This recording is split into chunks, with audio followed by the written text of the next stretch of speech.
This is the third episode in a discussion with Deborah Kaplan, who is the co-author on Coupleship Inc. And we want to talk a little bit about our behaviors this time.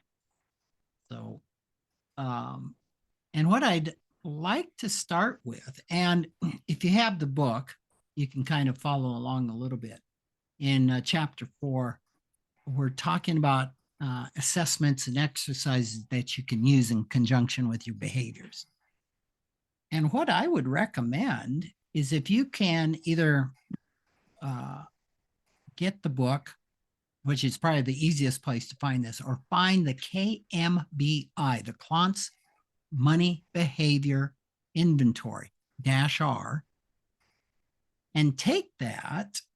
You could get kind of a what do I want to call it, Deb? Unbiased? Well, probably a more honest appraisal. Yeah, of your money behaviors. It's only 22 questions. So it's very quick. And if you get a printed version, you'll be able to self-score it. So it's very, very quick. Very easy, very user-friendly. And you may not like what it reveals, but it's very user-friendly. Yeah, we will talk about what it revealed for me when we get to it. So, and it's not on every money behavior. I think it only covers 8. And we're going to go through more than that. Mm-hmm. And that's already significant. Kind of hits the big ones. So let's start with money behaviors with workaholism. I call this my drug of choice.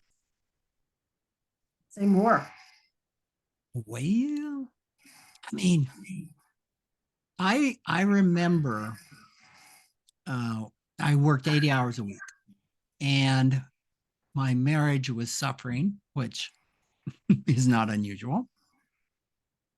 And I remember my wife and I had a big fight and I went down to the office and worked. Some people would drink. Other people would eat. So I'm going to be a stand-in for the listener, because at this very moment, I'm thinking, well, that's a very positive way to take your stress and your frustration and channel it into a very healthy behavior. What's wrong with that? I can think of worse things, but I thought so. So where's the line between what is healthy and or what becomes problematic? And that's what we should be thinking for any of these behaviors and or actions that we do over and over compulsively or within a healthy limitations. Yeah, you bring out precisely one of the issues with workaholism. Very other isms. Do you earn more money with if you have it? Do you get positive feedback from society and your employer? So it's a tough addiction, maybe similar to a food addiction or a sex addiction. I'm not sure if that's really correct, but it's something. I mean, food. We gotta have food to live. Right. They're all processed. We have to have sex to live, but you don't have to have sex to live, but you need relationships. Right. And we have to learn how to have a healthy interaction with other human beings. We have to have a healthy relationship with food. And we have to, in this society, learn to have a healthy relationship with money and work, because those are referred to as process addictions or behaviors. Yeah. So I didn't. Also back in that time, my whole modus operandi, the way I worked, my goal was to not feel. Really mature people are on a flat line. They don't show emotion. that is a sign you've arrived. I laugh today. So many But things wrong with that. It's wonderful that you can laugh, although you're enjoying what I'm hearing you say is that you're able to see the limitations of what you saw as healthy and a healthy, or what you thought was a healthy adaptation to stress or marital strife, when now you look back and can see that may not really have been the case. Yeah. Yeah. And that ties into now, how do I know?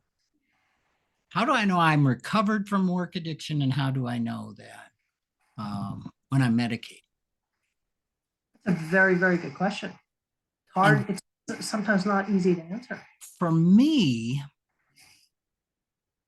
I make it rather simplistic, but I ask myself, am I in pain? Now, in the past, I didn't know I was in pain. Today, I understand that. I feel sad. I feel angry. Here's what's going on. And if I am aware of pain of some type, of difficult emotions, that would be a sign that I'm medicating. Mm-hmm. If I'm going to my work to try and soothe that. If I'm not, and this is funny too, because I've been a great believer, evangelist, as many life planners are, of try to do work that's play. Try to do work for your occupation that's play. Meaning this isn't work. I love this. So I do this for nothing. Huh? Right. If you have a passion, you'll never work another day in your life. Yeah, exactly. Exactly. Yeah. So I have succeeded in making 2/3 or 80% of my workday that. Okay. So now it's like, well, when do I need to stop playing? And so I want to circle back to something that you touched on, which I think is a really important distinction. That there is nothing wrong, and you and I would never, ever say that to work hard is a problem. And for any listener or anyone who perceives that that is what we're saying, we're not. There is nothing wrong. It's very healthy, very productive to be driven, to have goals, to have some very strong convictions, and to work hard at something. And as we say in the book, working hard is different than a work compulsion or a drive to have to work. That when we are self-medicating, changing our mood, escaping, using the work as an escape from life, people, place, and thing, now we start wading into what's problematic. And there's a very famous quote, David Chang is a chef. He's also the originator and creator of the Ugly Delicious series on Netflix. And he has quoted in a podcast I heard on Tim Ferriss' show, he said, unlike alcoholics who have to hit bottom to know they have a problem, those who are workaholics are at the zenith of their career, the height of their success, when they have hit, so to speak, their bottom. Mm-hmm. And good. That press point of being the most successful at their career pursuit is when they are at their most unhealthy. It's really what he's getting at. That's a tough proposition. That is tough. So how do you handle that? When Rick Kaler comes to you at the zenith of his career. I say to Rick, I would say to you, as I have said to others, and that's a really, really good question, because the question is not what I make of your situation, is what brings you in today that you are struggling. Okay. Yeah, that makes sense. And you, the financial planner, when a couple may come in to see you and one in the coupleship says, I never see my spouse. They're working all the time.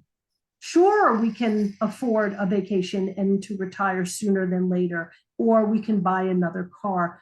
I don't have a relationship. I'm living with a ghost. How does the financial planner in you handle that? Yeah, that's a really good point, because in so many things, I think our partner can be the canary in the coal mine. And in the recovery community, I learned that if it's a problem for the partner, it's probably a problem, Right. like drinking. It's acknowledged or not by the person. Right. So I think that's another one where I've checked in with my wife on occasion, like, is this a problem? Especially when we're raising kids, and like, no, when you're here and with the kids, you're with the kids. Okay. And going on vacation, for example, I now have a pocket smartphone. And when she goes away, we're on vacation or does something, boop, I get on the smartphone, I answer all my emails, I'm done. She comes back, smartphone goes away. So how is that for you? She says, oh, it's so much better than it used to be, because you spent half our vacation looking for an internet cafe. So she doesn't mind in this way that you're working, but it's not co-opting the time you have together. That's the key, right? If you go to And that works in and your you're on your coupleship. phone, this doesn't work. And that works in your coupleship. That may not be the case for everyone listening or watching. Correct. But it certainly works because as a couple, that's what is been an outcome that is healthy for both.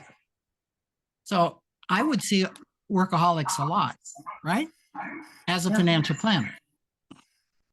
And you hit on something that I think is really pertinent. And this is the person that could retire today.